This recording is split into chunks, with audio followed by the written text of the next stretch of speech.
We are in Old San Juan. This is my first time here. The streets are super colorful. We can see water on both sides of us. Yesterday we saw iguana tracks. I'd never seen iguana tracks. And those iguana tracks led to a real iguana today, which is pretty cool. We found the iguana. Hey, iguana! But this all looked very different a few years ago when, on the morning of September 20th, 2017, Hurricane Maria made landfall in Puerto Rico. The baseball parks that you grew up playing weren't there. The ceiba tree wasn't there. The flamboyant tree was not there. The energy wasn't there. And we really felt as though like this bomb had exploded. That's Manolo Lopez, who is co-producing this episode with us. He's a chef and the host of a podcast about Latinx culture called Identity at Play. Manolo said that the storm reshaped people's relationship with the island in so many different ways. With sustained winds of 155 miles per hour, Maria uprooted trees, downed cell towers, cut off electricity to the entire island, and wiped out its agricultural supply lines. But the costs went way beyond that. It also broke many people's trust in the systems they depended on. And so for a lot of folks, the recovery efforts became about more than just building back what was. They also became about figuring out what could be. And so to see this unfolding in real time, I'm hitting the road with Manolo. That's good, man. It's great to meet you, Manolo. Bienvenido a Puerto Rico. Gracias. I'm happy y'all are here and that I can show you Puerto Rico in a different way. Puerto Rico as locals see it and Puerto Rico as people who left and came back see it. I'm Salim Reshamwala, and from TED, this is Far Flung. In each episode, we visit a different location to understand ideas that flow from that place. And today we're in Puerto Rico, the oldest colony in the world, to see how in response to the deadliest natural disaster to hit the US in 100 years, folks are building new systems that they can depend on. And we're here taking notes because for the past 2 years, during the pandemic, pretty much the entire world has been figuring out new systems to get by as the world is closed around us. And as things open up again, this question keeps coming up. What happens when you decide not to go back to the way things were? Manolo told me that after Hurricane Maria, there was so much pain on the island, but worse than the pain was the lack of hope he felt in the loss of the island's natural spaces. His connection with the land goes back generations. I grew up on the west side of the island. So anywhere outside of the metropolitan area, people are like, oh, ustedes son unos jíbaros. Y'all are jíbaros. I'm a jíbaro. Wait, what's a jíbaro? It's like someone from the countryside who is illiterate, who can only work with their hands, who was usually the person cutting sugarcane or plantains. But I love being self-sufficient, of growing your own things and not having to depend on supermarkets and convenience culture. I find pride in that. For the past 500 years, Puerto Rico has been dominated by and dependent on colonial powers. First by Spain after Columbus, then by the United States. Colonialism is something that we deal with every day, whether it's physically being in a place that's colonized or mentally being colonized. Today, Puerto Rico is a U.S. territory, which means it's not a state and not an independent country either. And there's a lot of debate as to whether Puerto Rico should become independent. You know, we are U.S. citizens, but basically we're second-class citizens. We don't vote for the president of the United States. We don't have any representation in Congress with a true voice. With all these natural disasters, Puerto Rico is often talked about as just being geographically unlucky, but it's not that simple. We can't get into all the policies that restrict Puerto Ricans from having a say on what impacts their everyday lives. But for many of the folks we talk to, one policy stands out: the Jones Act. Basically, it says that all imports to Puerto Rico must be shipped in vessels built, owned, and operated by American companies, meaning that the U.S. profits from controlling what enters Puerto Rico, and Puerto Ricans have to pay significantly more than surrounding islands just to receive goods. And although the Jones Act was temporarily suspended during the hurricane so that people could receive aid sooner and cheaper, it was a telling moment. Why does it take a crisis to even temporarily be on a level playing field? Look, Puerto Rico has never been able to make its own decisions, to have its own identity on the global scale. So I think progress needs to come from a cultural revolution to make sure that Puerto Rico is able to have its own voice. Manolo says that voice became louder after Maria. That's when former U.S. President Trump blamed Puerto Ricans for stalled relief efforts, but also delayed sending about $20 billion in aid.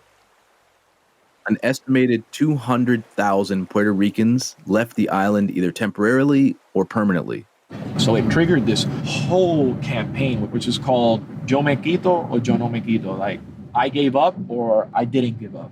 And that's hard because it starts putting our people into this debate of I stayed, I'm trying to help, and it's a heated conversation. Oh, I see it. Like it's people. Yeah, It's people who stayed against people who left. Exactly. So instead of doing a campaign that brings people together, that campaign started getting people to push away from each other. Manolo says what was a natural disaster became a man-made one. Things were so bad that it was estimated that Puerto Rico, one of the most densely populated islands in the world, an island with a population of 3.3 million people, only had enough food to feed its population for a week. But how is it that a lush and fertile island is importing 85% of its food when its tropical climate allows it to grow food year-round? Well, a colony is not designed to be self-sufficient.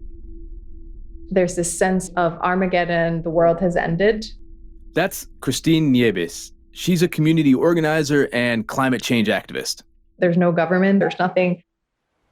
And behind that fear of abandonment or chaos, there was a sense of, but that means that we can build a different way of living.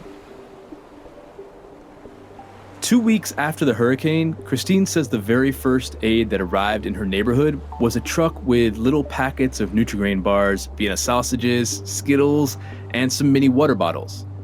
It felt like too little too late. So instead of waiting for more aid, Christine and her partner, Luis Rodriguez, co-founded a makeshift relief center called the Proyecto de Apoyo Mutuo, or the Mutual Support Project. They started it in Mariana, a small mountain village on the southeastern tip of the island. That's where the hurricane first made direct contact and destroyed most of her and her family's home. What started as a small community kitchen became a community space complete with solar panels, free Wi-Fi, rainwater collection, and filtration for cooking. At its peak, they served 300 meals per day. The food was the thing that brought people there, but people stayed because they had company, and people stayed because they wanted to feel like they had a purpose and they mattered. And there was a sense that you could contribute things more than money. Oh, that's the fisherman. The fisherman. He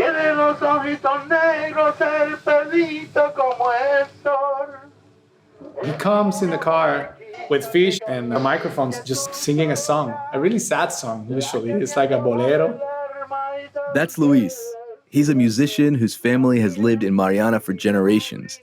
After the hurricane hit, Luis got himself a loudspeaker set up to broadcast updates directly to his community.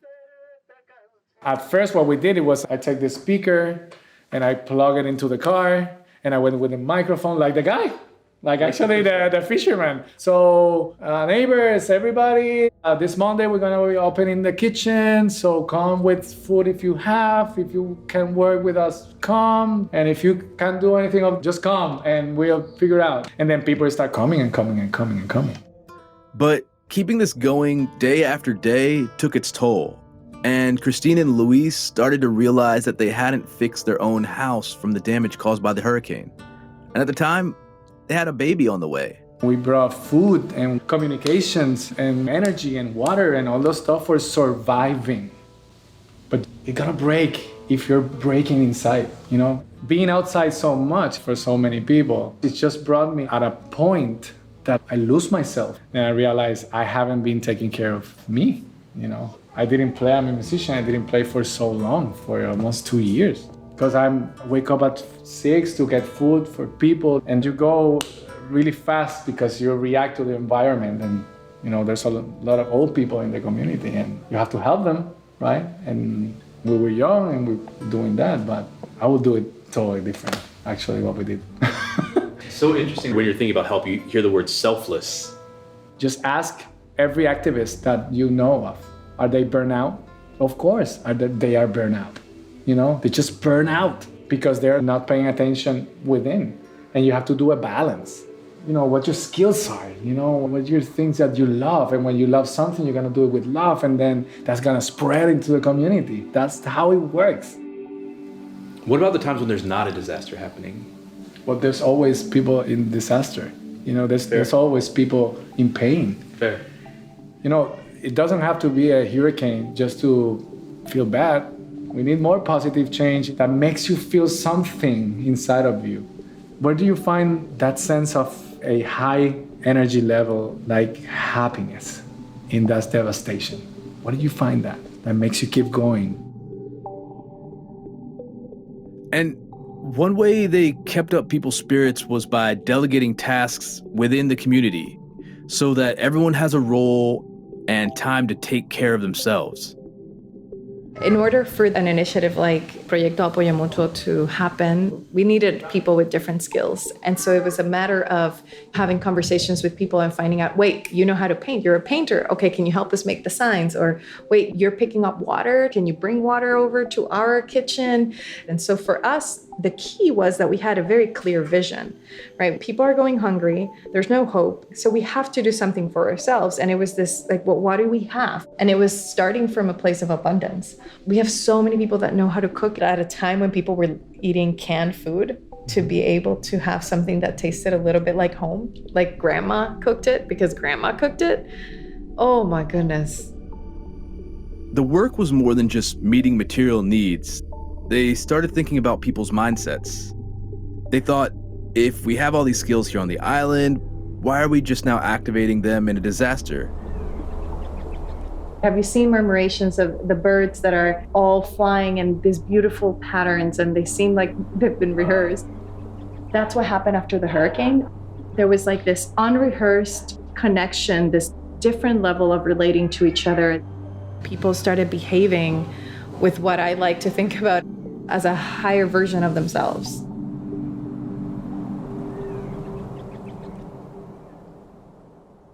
Manolo says that's where mutual aid comes into the recovery effort.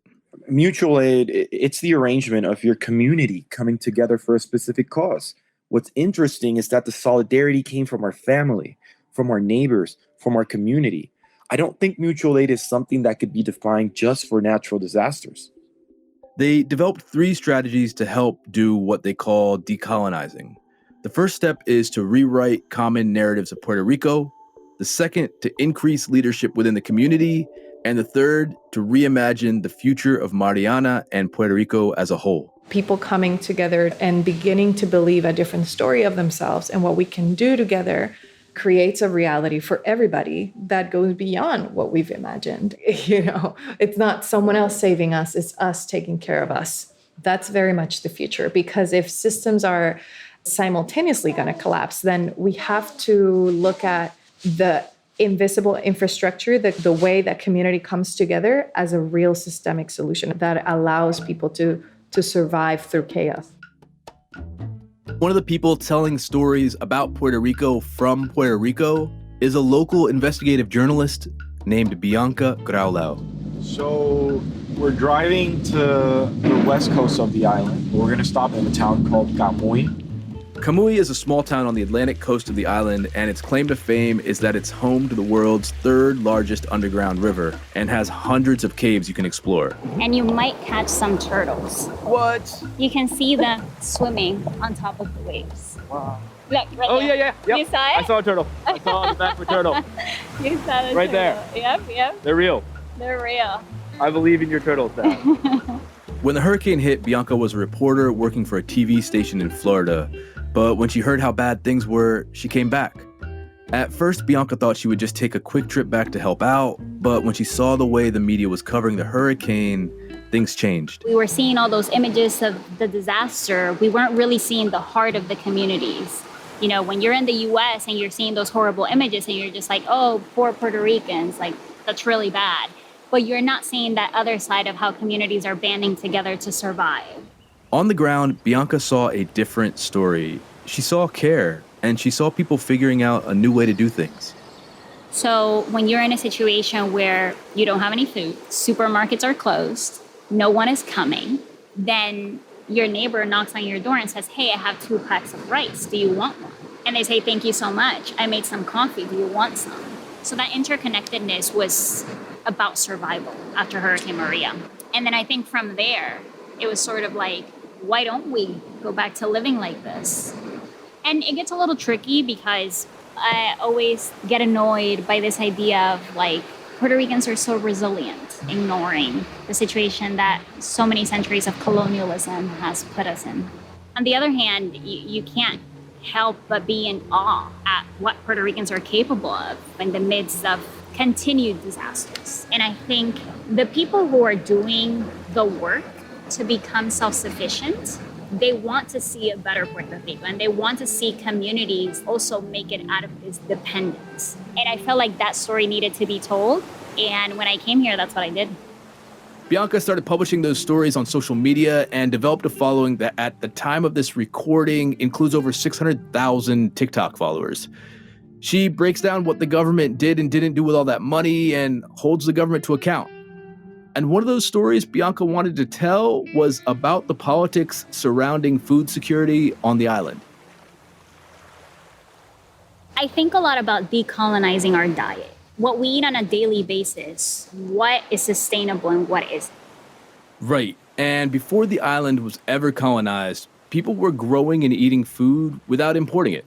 So pre-colonial food habits are full of hints on how to live without being dependent on those imports. And it's a really interesting question.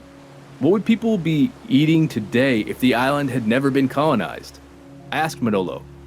You know, I think about that a lot when I'm cooking, because under Spanish rule, not only was the indigenous Taino population nearly wiped out, but so was their culture and their knowledge. So their agricultural traditions were replaced by large-scale plantations for cash crops like sugarcane, coffee, and tobacco. And then when the U.S. militarized the island and introduced manufacturing jobs in the cities, our people became increasingly removed from their land and food traditions. So we developed more a palate that's imported, foreign food.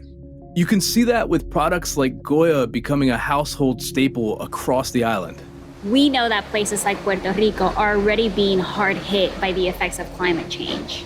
We know that depending so heavily on imports is harming us and will continue to harm us. So I think a lot about what is on our plate that if we weren't so dependent on imports wouldn't be there. And so today, transitioning back to growing and eating more traditional food is not so simple.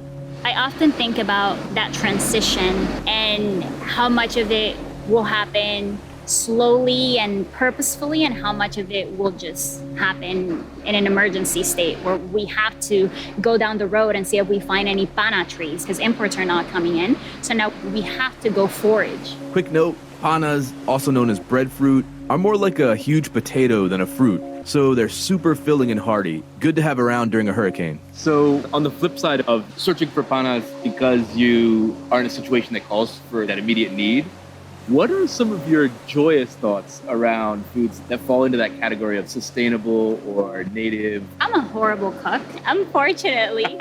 But the few times that I am able to get a pana from my grandparents' house or I come home with malanga, ñame that was grown in Puerto Rico, I get so much joy of making the simplest of dishes with it. Even if I'm a bad cook, it reminds me of my childhood, but also I make that connection with this thing that I'm eating was grown right here on this land, and that's a beautiful thing. But I had a similar upbringing, like where I was taught you have to surpass everyone, and more so than that, all the culture that was happening up north is better than your culture. And so if you gave me a hot dog over cassava or yuca as a kid, I was going to grab that. But that was also influenced by watching your MTVs, your Nickelodeons, your VH1s, whatever it was, where the marketing was always towards that. So you start thinking that everything that happens in the US is better than here. Like many from his generation, Manolo moved to New York to pursue higher education as soon as he could, in his early 20s. The moment that I landed in New York, I started feeling so proud to be Puerto Rican, and I started learning how to be a real Puerto Rican. New York has the second largest population of Puerto Ricans in any U.S. state, just behind Florida. Almost 10% of the New York City population is Puerto Rican. As I was going to my new apartment, I started seeing these murals with Puerto Rican flags and all the freedom fighters from Puerto Rico and all the Puerto Rican cafes and music. And I started asking around and started talking to people in the community centers, and I started learning about Puerto Rican history. And it was my first cultural awakening. And with all that newfound information and admiration for my people, I started cooking again. And I started doing all these pop-ups around New York, and we would cook Mofongo. Mofongo is kind of the unofficial national dish of Puerto Rico. Manolo's version is inspired by his mom's recipe and traces all the way back to Puerto Rico's West African heritage. You have deep-fried plantains, you have smashed fresh garlic, your adobo spices, and you cannot forget about the pork rinds. That's formed into like this little paste, right? And then again, sometimes you have it with fried pork, other times you have it with stews, and sometimes you just have it with a broth. But every time, it's just perfect. Manolo started his own Mofongo food truck in Brooklyn, and it blew up. And now I'm the one cooking it around the world, and people are liking it. What is this? This is amazing. And this is just something very cheap that we know how to make very delicious. But the reason why it's cheap is because it was handed down by the Jibaros, and they were ingenious enough to learn how to make it in a beautiful way. Manolo channeled that pride when cooking for the community in the aftermath of the hurricane. As soon as he heard about how hard Puerto Rico was hit, he jumped on the first flight he could catch down to San Juan to help out with the relief effort. But there were a lot of logistical challenges. As a chef in New York City, a mistake could mean a bad review. But in cooking meals after the storm, a mistake in the kitchen meant that people would not eat. I looked at food so differently. I only do family style meals now because I want people to share food. I want people to talk. I want memories to be evoked. I want people to ask, hey, can you pass me the tostones or the gandinga? And you reach over someone, and food has changed in that perspective for me, where we have to go back in time to the way that our ancestors distributed food and came together around a table. And when you start looking at food differently, you start thinking about where it comes from. And so to dig into those roots, Manolo met with folks across the island who are thinking about how to apply Puerto Rican traditions in this new way and on a larger scale. That's after the break.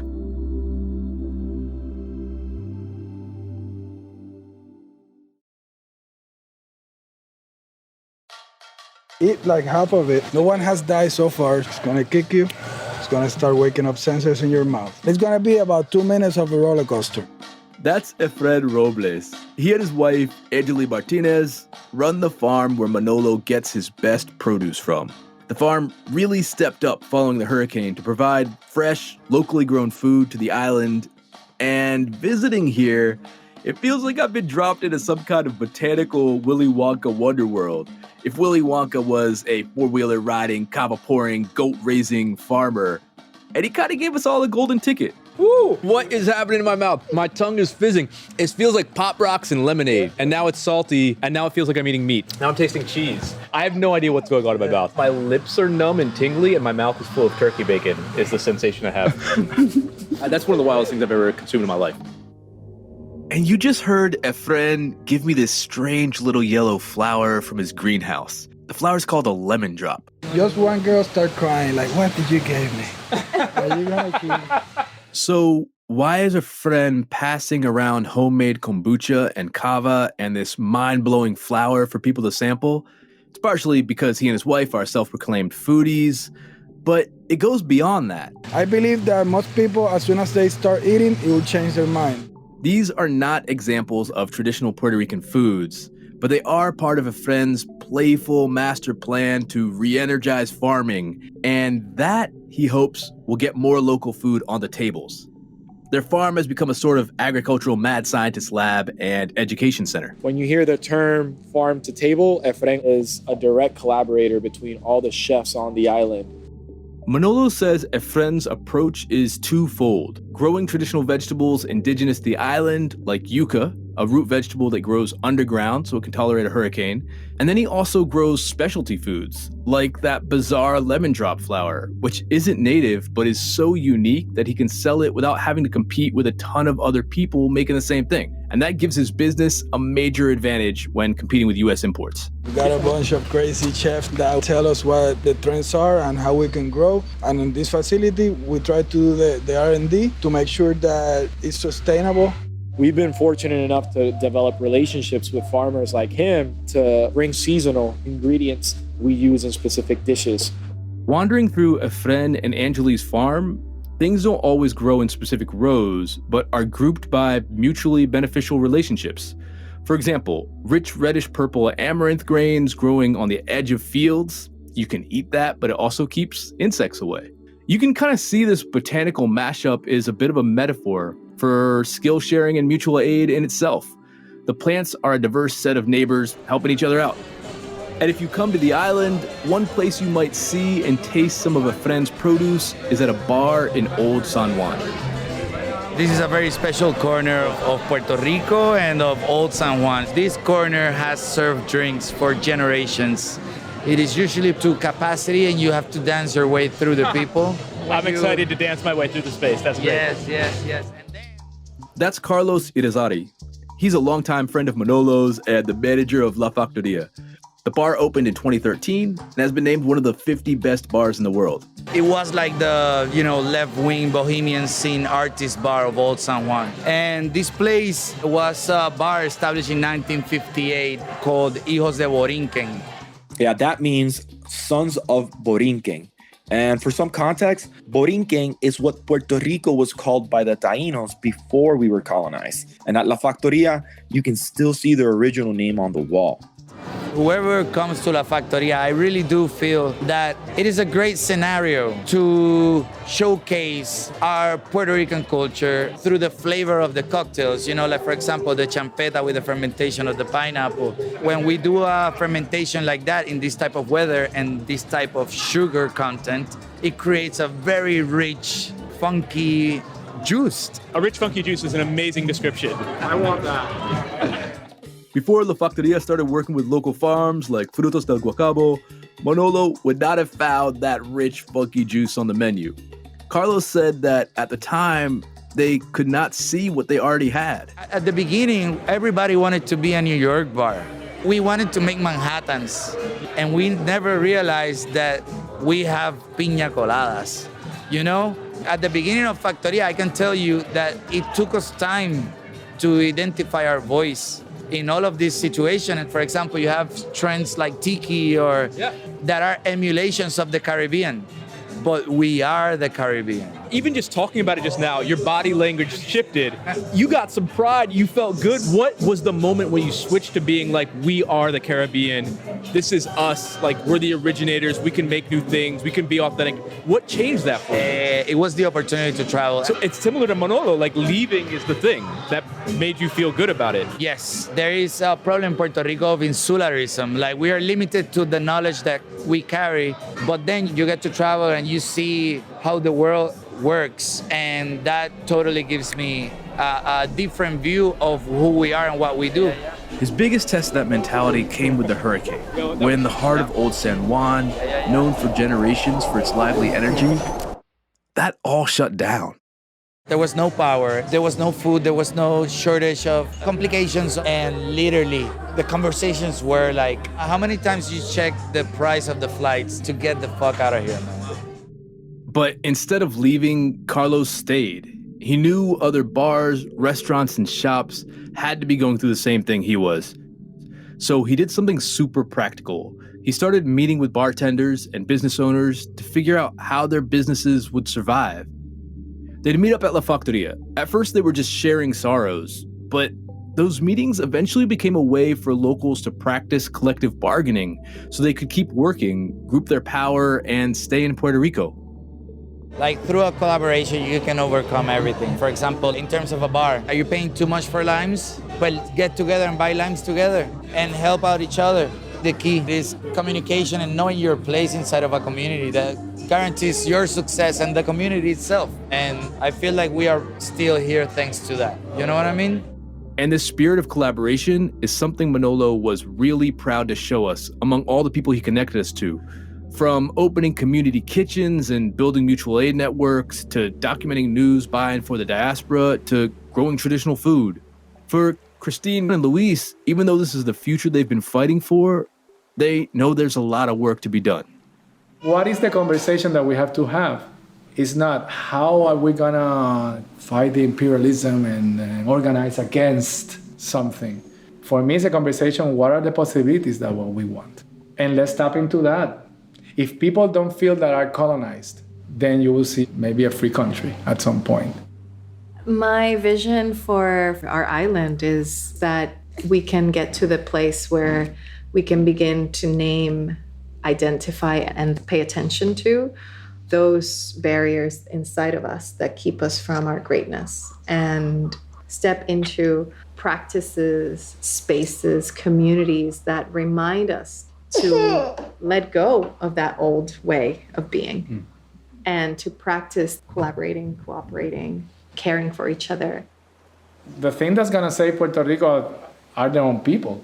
It's not the US. So sometimes maybe having a hurricane is a good thing. It's just a quantum leap for your soul.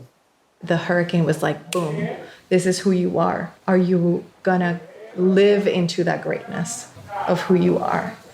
And we did. We did. No es con nadie del camino, ni el extraño ni el vecino, la lucha con mi ceguera. Far Flung is produced by Jesse Baker and Eric Newsom of Magnificent Noise for TED. Our producers for this episode were local producer Manolo Lopez and Elise Blenner-Hesse. Our production staff includes Huete Gitana, Sabrina Farhi, Michelle Quint, Ben Chang, Jimmy Gutierrez, Sammy Case, with the guidance of Roxanne Highlash and Colin Helms. Our fact checkers are Nicole Bodie and Miri Jesuthosen. Ad stories are produced by Transmitter Media. This episode was mixed and sound designed by Kristen Muller and Elise Blenner-Hesse. Additional thank you to Bianca Grelau, Christine Nieves Rodriguez, Luis Rodriguez, Efren Robles, and Angie Martinez of Frutos del Guacabo, Carlos Irizarry of La Factoria, Camille Padilla Daumau, Chef Mario Juan, and Utabili Baez for your time and expertise. Our executive producer is Eric Newsom. I'm Salim Reshamwala. Ahora miro el nacimiento de otra forma de acercarnos, compartiendo sin juzgarnos, y es que ha llegado el